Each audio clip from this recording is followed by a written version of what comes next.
Banjo est un livre écrit par Claude McKay, auteur jamaïcain qui a énormément voyagé dans sa vie.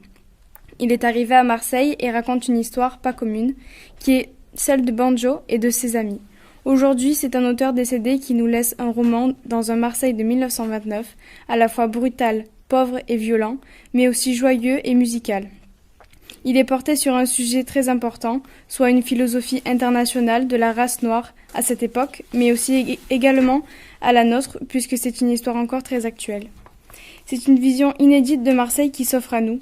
On peut dire en tant que Marseillais que certains quartiers ne sont plus aussi musicaux qu'avant, mais en revanche, certains restent quand même pauvres et quelque peu violents. Venez trouver une histoire de solidarité dans une ville cosmopolite où beaucoup de nationalités se croisent. Ce livre est un hommage à la Joliette, quartier de Marseille, et sa population étrangère victime de la ségrégation. Mais décrit aussi une ville où règne une grande solidarité et fraternité entre les habitants. Banjo, étranger, arrive dans ce grand port qu'est celui de Marseille.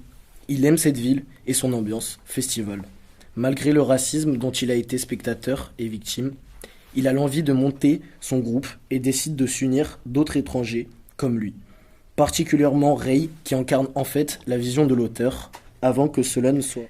J'ai aimé pouvoir suivre Banjo de bar en bar, de beuverie en beuverie et de galère en galère. Mais aussi leurs peines, leurs déceptions et leurs découps par rapport aux injustices de la colonisation. Les lieux et différents bars sont vraiment bien décrits, de façon à retranscrire l'ambiance, de même pour le point de vue critique des personnages. Banjo, un regard clairement politique.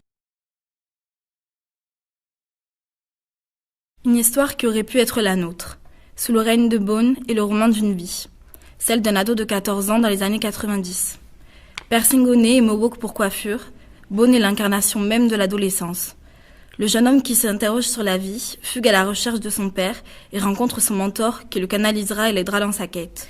Il passera par tous les états et autant de lieux. Un livre de Russell Banks, romancier américain né en 1940. C'est en Jamaïque qu'il écrit son premier roman, Family Life. L'alcoolisme, l'abandon, les relations entre parents et enfants et l'ascension sociale seront les thèmes qui habiteront ses écrits. Un excellent roman auquel on s'identifie facilement de par ses doutes et la recherche de son identité. Une écriture crue et familière qui parle à tous. L'expérience d'être né sur Terre et de vivre avec des humains, ne serait-ce que quelques années, vous change à jamais.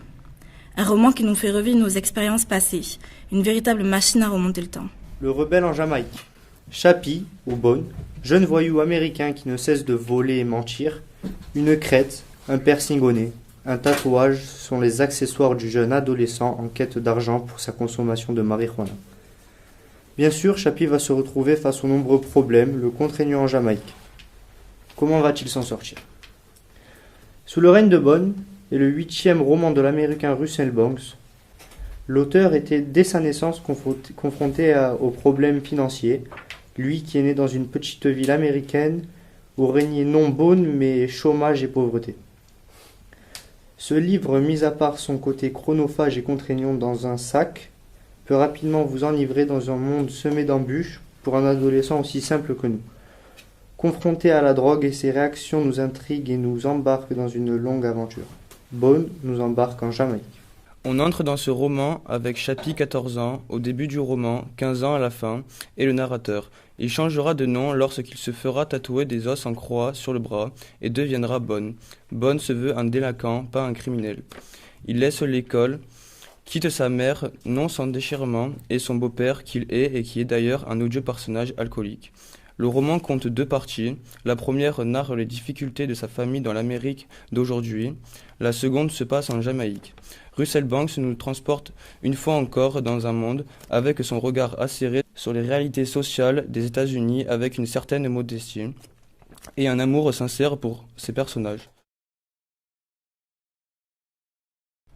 Nawel, incroyablement réaliste, mais c'est si réel que ça paraît vrai. Un roman écrit comme un journal qui conte l'histoire de notre auteur Daniel Pénac. Il écrit ses premières notes à l'âge de 12 ans, où il nous raconte l'évolution de son corps, car selon lui, seul son corps est la représentation des rebondissements de sa vie. Il cite dans le livre « Je veux écrire le journal de mon corps parce que tout le monde parle d'autre chose. Enfance, éducation adultère, des sujets sans tabou, sa maman dont l'identité est inconnue et montre comme une mégère via la liste des peurs de notre narrateur. Il y a ensuite Violette, une figure maternelle, plus présente, qui apporte plus d'amour que sa propre mère. Elle se charge de l'éducation qu'il enseignera aussi à ses frères, Dodo et Tijo.